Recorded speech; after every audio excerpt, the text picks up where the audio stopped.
so we've got this square-based pyramid. I've said you need to dictate the length of the square and then the length of the triangle. So I've chosen here to have them both as 15. Next we need to calculate the slant height. Okay, so what that means is this length here, the height of the slant. It's also this length from the vertex of the pyramid to the center of the sides.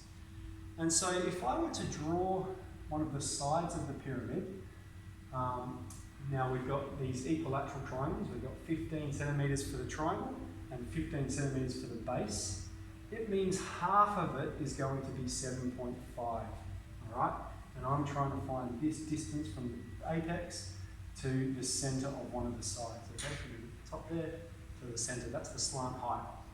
And so I've dictated that's 15, that's 7.5, and so I'm just using Python to find this unknown.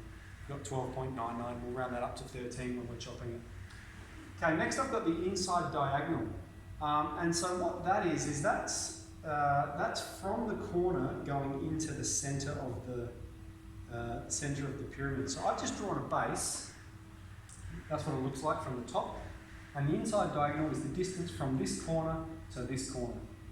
Now again, this square is 15 centimeters by 15 centimeters. Okay, so half of it is 7.5, and the other half is 7.5. So I've got this triangle here, where both those lengths are 7.5, and I need to Python to solve B. I've done that, I've got 10.61.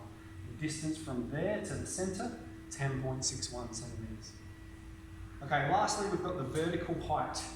And that means the height from the center of the pyramid to the top of the pyramid. So this is in the middle of the base there. And there's two ways you can do this. The way I've chosen to do it is I've used the slant height. So just like question 8 that we went through today, I've got this is the slant height, and this is the distance from this, the outside to the center. And so if we draw that triangle, we know from the outside to the center, that's 7.5 centimeters, and we know that the slant height is 12.99. We've already calculated that, and then we're just doing this Python for C. And I've got 10.61 as well. You'll notice this and this are equal, and that's because I've got the same lengths here for the square length and the triangle length. So if you have them the same, you will also have the inside diagonal and the vertical height being the same. Okay, so make sure you come to class with those three filled in and your cutting list. Okay, so you're making a list of all the skewers and the sizes that you need to cut them to.